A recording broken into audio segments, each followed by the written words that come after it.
നമുക്ക് ഇഡ്ഡലിക്ക് അല്ലെങ്കിൽ ദോശയ്ക്കൊക്കെ കൂട്ടാൻ പറ്റുന്ന നല്ലൊരു ചട്നിയാണെന്ന് കാണിക്കുന്നത് കേട്ടോ. ഇത് പ്രത്യേകതരം ചട്നിയാണ്. അതെങ്ങനെയാണെന്ന് നോക്കാം. ഞാൻ കഴിഞ്ഞ പ്രാവശ്യം ഉണ്ടാക്കി നല്ലൊരു റിവ്യൂ ആയിരുന്നു. വൈഷപ്പോഴും ഒത്തിരി നല്ല ടേസ്റ്റാണെന്ന് പറഞ്ഞു കേട്ടോ. അപ്പോൾ ഞാൻ നിങ്ങളെ കൊണ്ട് കാണിക്കാം. അപ്പോൾ നമുക്ക് നോക്കാം. ഇഡ്ഡലി അവിടെ ഇരുന്ന് റെഡിയാകുന്നുണ്ട്. ചട്നി ഉണ്ടാക്കാൻ വേണ്ടി നമ്മൾ ആദ്യം സ്റ്റൗ കത്തിച്ചു, ഒരു പാനിലേക്ക് വെച്ചു. ഇത് നമ്മൾ സ്വല്പം വെളിച്ചെണ്ണ ഒഴിച്ചു കൊടുക്കുവാണേ. ഒരുപാട് വെളിച്ചെണ്ണ വേണ്ട, കുറച്ച് വെളിച്ചെണ്ണ.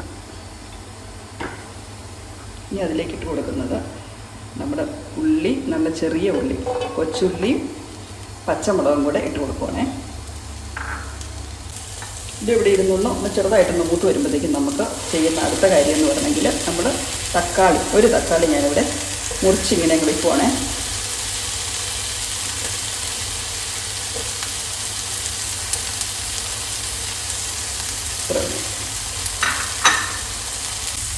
ഉള്ളിയൊന്ന് ഇളക്കിയിട്ട് കൊടുക്കാം. അതുപോലെ നമ്മുടെ തക്കാളി നമുക്കൊന്ന് മറിച്ച് വയ്ക്കാം.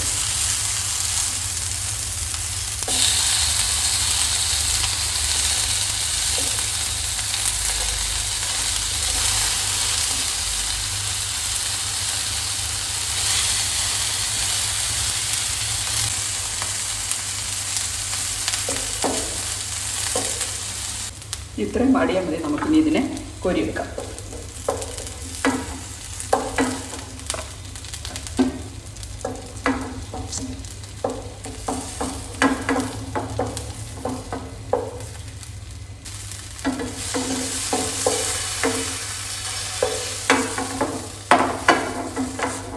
നമുക്ക് കുറച്ച് നേരം ഒന്ന് തണുക്കാൻ വേണ്ടി വയ്ക്കാം. അത് കഴിഞ്ഞ് നമുക്കിതിനെ അരച്ചെടുക്കാം. ഇപ്പം തണുത്തിട്ടുണ്ട്. നമുക്ക് തണുത്ത് കഴിയുമ്പോൾ ഇതിലേക്കിട്ട് നമുക്ക് അരച്ചെടുക്കാം.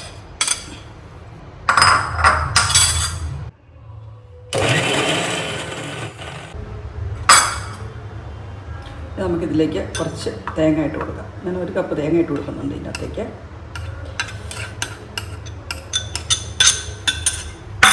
നമുക്കിതിനെ അരച്ചെടുക്കാം.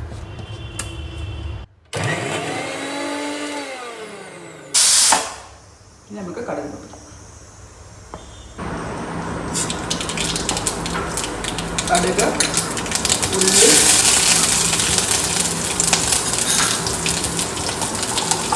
ജീരകം,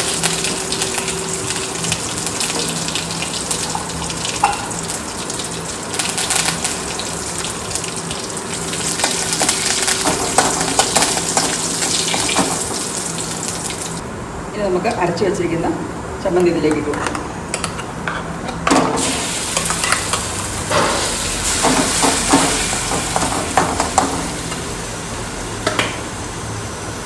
ആവശ്യത്തിന് ഉപ്പും ചേർത്ത് നമ്മൾ അരച്ചു വെച്ച അരപ്പിട്ട് കൊടുത്തു. ഇനി നമ്മൾ ഉപ്പിട്ട് കൊടുത്തു. ഒരു 1/2 ടീസ്പൂൺ ഉപ്പാണ് ഇപ്പോൾ ഇട്ട് കൊടുത്തിരിക്കുന്നത്.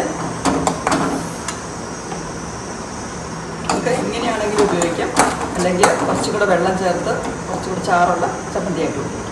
നമുക്കെടുക്കാം. ഉപ്പുണ്ടോയെന്ന് നോക്കാം. ഉപ്പൊക്കെ ഉണ്ട് കേട്ടോ. ഉപ്പൊക്കെ ഉണ്ട്. ഞാനൊരു സ്വല്പം ചാറായിട്ടുള്ള ചട്നി ആക്കിയിട്ട് ഇങ്ങനെ എടുത്ത് കഴിച്ചാൽ നല്ല ടേസ്റ്റാണ്. ഇത് നമുക്ക് ഇച്ചിരി സ്വല്പം ചാറായിട്ട് ഇവിടെ ഇഡ്ഡലിക്കൊക്കെ ഇച്ചിരി ചാറ് താല്പര്യമല്ല.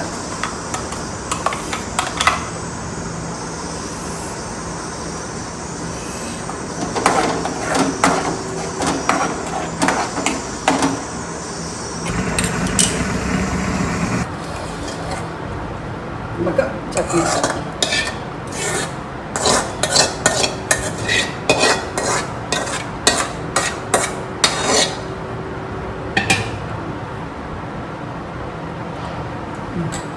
സൂപ്പറാണ്.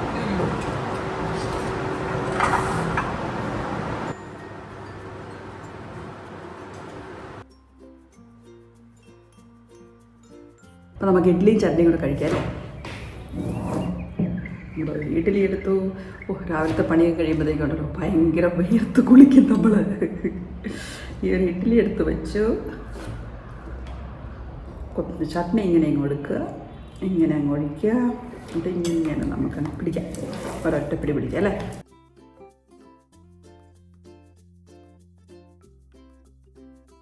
അപ്പോൾ സൂപ്പർ ടേസ്റ്റി ആയിട്ടുള്ള ചട്നിയാണേ. ഇങ്ങനെ ചട്നി ഉണ്ടാക്കി നോക്കണം കേട്ടോ. ഒന്ന് ചൂടാക്കിയിട്ട് നമ്മുടെ ഒരു തക്കാളിയൊക്കെ ഇട്ട് വളരെ ടേസ്റ്റി ആയിട്ടുള്ള ചട്നി ഉണ്ടാക്കാം കേട്ടോ. ഇപ്പോൾ നമ്മൾ കടുകും പൊട്ടിക്കുമ്പോൾ നമ്മൾ കടുക് താളിക്കുമ്പം ഇച്ചിരി ഉണക്ക വറ്റലമുളകും കൂടെ ഒക്കെ ഇടുവാണെങ്കിൽ ഇതിലും ടേസ്റ്റാണ്. എനിക്ക് എൻ്റെ ഇപ്പോൾ ഉണക്കമുളകില്ലായിരുന്നു, അതുകൊണ്ടാണ് ഞാൻ അതിടാതിരുന്നത്.